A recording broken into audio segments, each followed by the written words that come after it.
that there are musicians who understand this idea, who see the simplicity of that, who see the logic of that, who see the implication of that, who enjoy that, who understand the music this way. I mean, I cannot tell you what this does with me. Many of you asked what this publication of the Hammerklavier Sonata actually meant to me. And this big guy here desperately needed to walk. I really believe that this Hammerklavier, where Alberto plays the entire sonata exactly in the metronome speed indicated by Beethoven, and moreover he uses only the pedal where Beethoven indicates the pedal, that those two things combined, they change really a lot. And so there you have a recording exactly, not about, exactly in the tempo indications Beethoven gave. Something that in almost a century of recording technology was never done. So when people say it's very well possible in another way, no, it's not, because if it were, it would have been done already. It's not, simply it's not. And I'm stressing this point because you can say, well, listen, I don't agree about this whole beat metronome practice, where the metronome, as we believe historically, was used in a way that the metronome ticks indicate the subdivision of the note value of the metronome mark, which makes so much sense. It's so easy to understand. You can say, I don't believe that, I don't buy that, I don't want to even give it a try. Well, I'm very sorry. But if you do see research, if you want to reconstruct, it's not about opinions.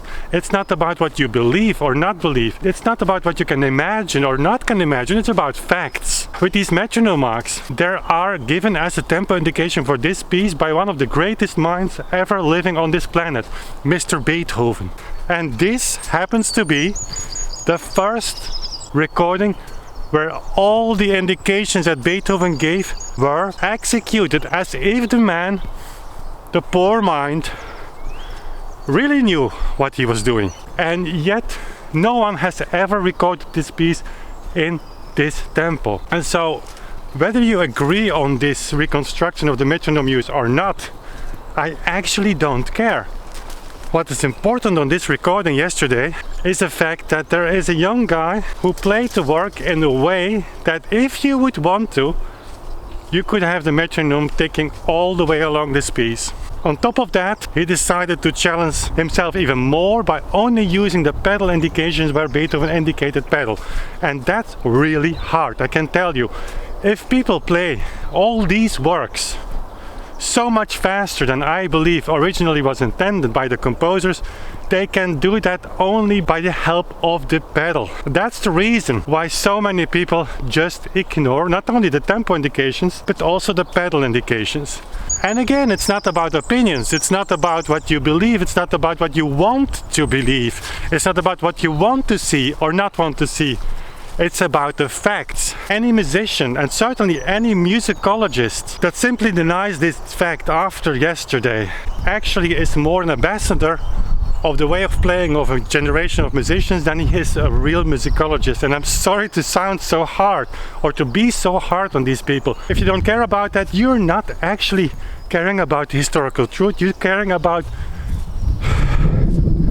let me kind of in a diplomatic way say this, we care more about giving a freeway, giving a pass to a current generation of musicians who would hate very much to give in on their virtuosity. That's it. So, and just my second point obviously is of course to see that a pianist like Alberto, and trust me, it's a generational thing. There are more pianists than Alberto reaching out to me. Of course, he is so full of energy to want to just jump on board and do all of this. But the young generation of musicians that are critical to what my generation is telling them, they ask why. We learned them to be critical. And so him reaching out to me with that energy to just jump on board and then of all pieces record the Hammerklavier Sonata on this piano. And not just, you know, sometimes you hear people say, certainly of my generation and older, you know, these young people, blah blah blah blah blah. I am so confident that this planet is in in the right hands with this generation of people. They are critical, they are smart, they will do things differently, and I'm not going to talk about politics here, but our world can use some changes, I think, and I really believe that their generation is going to make the difference. They will fix things, as they are critical to what we do as musicians. I'm about to get 50 years in a few years. I mean, there is a responsibility, because with age comes a certain authority, and they don't accept that, and that makes me really happy. We have the responsibility to answer.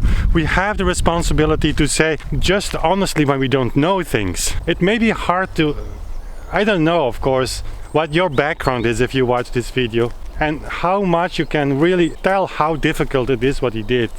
But this version of the Hammerklavier Sonata in a way is way more difficult technically, and not even speaking about music, because in this tempo you are exposed. Every note you're exposing yourself, but technically what he did in a way is way more difficult than just these faster recordings that use a pedal everywhere and just that's impulse generated playing.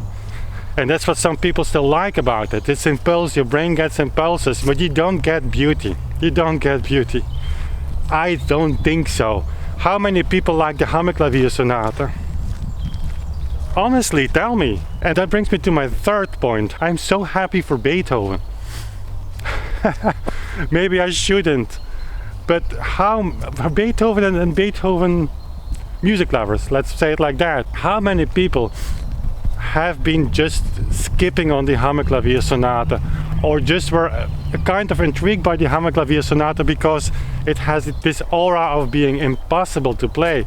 But now so many people in the premiere said the Adagio for the first time. They started to understand. I mean, guys, this is huge. For the first time, understanding a piece that has been recorded and has been debated with so much blah blah and BS. I'm sorry. A 24-year-old pianist from Italy just debunked all of that. But that the result is that so many people said, now this Adagio is like amazing. This is a masterpiece. This is like Beethoven giving his like business card. Here I am. And trust me guys, I'm going nowhere. I'm Beethoven and I know I'm Beethoven. In this piece, the entire 19th century is predicted. It's amazing. And that brings me to my next point. This is such a powerful signal to musicians and musicologists that do research and now will be forced to reconsider their points. Will be forced, certainly some musicologists who, as we speak, actively try to push people, to push musicians to play faster. And I will not name names yet. Have you any idea of how much damage these people do to entire generations of musicians that are actually suffering, are frustrated, are unhappy because of their results? Because it is not possible what these musicologists just claim to be the historical truth, and they claim that from their desks, you know, behind the typepad of their computer. That's easy.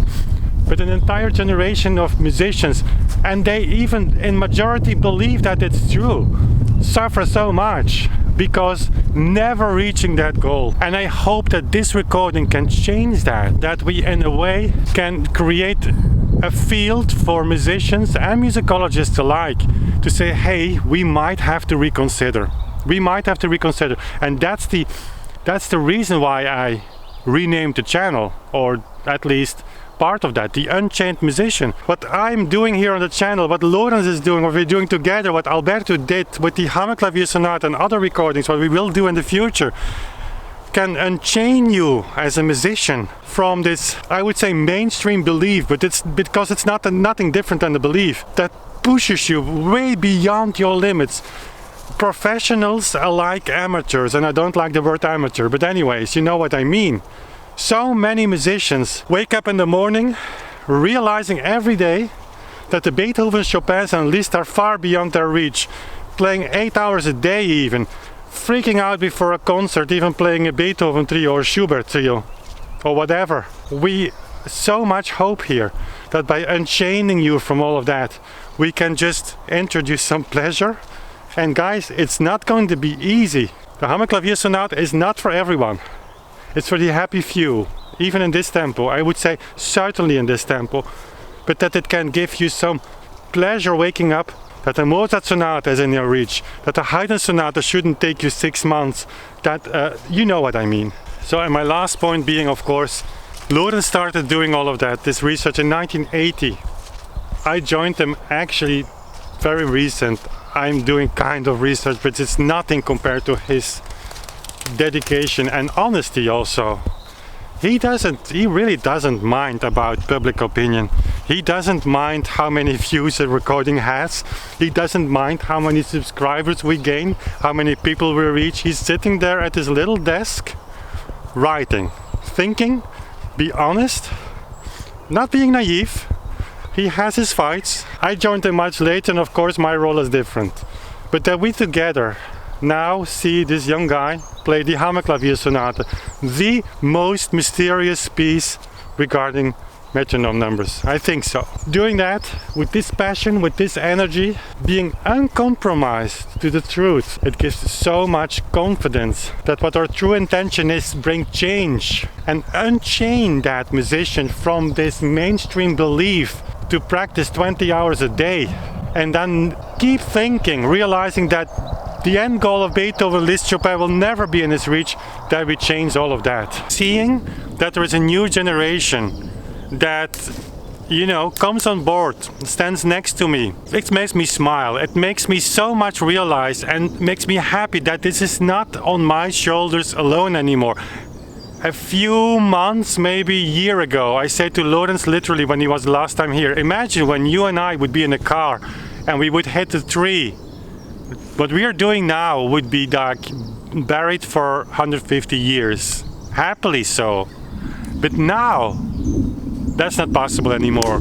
It's not what I will do, it's not what Lorenz will do, and we will keep pushing, we will keep doing our best. We're working like crazy on the book. With the idea of writing a bestseller, I can tell you that. The idea is worth this. But that there are musicians who understand this idea, who see the simplicity of that, who see the logic of that, who see the implication of that, who enjoy that, who understand the music this way.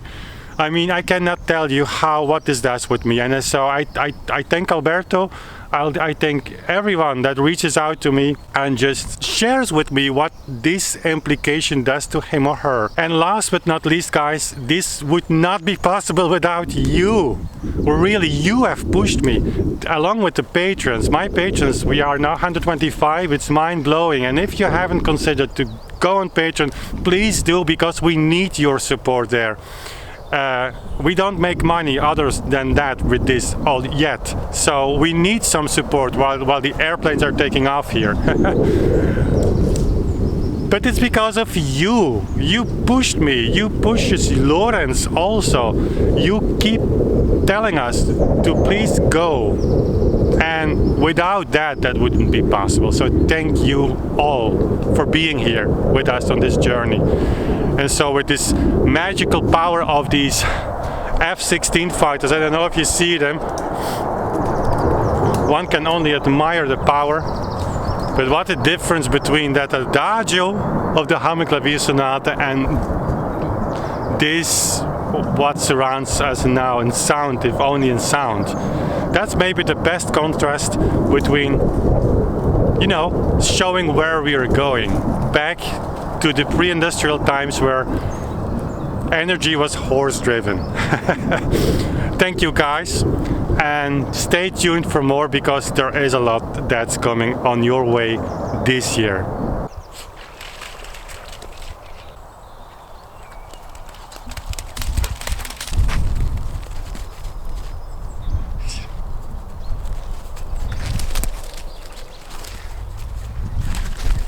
Wat is er hier?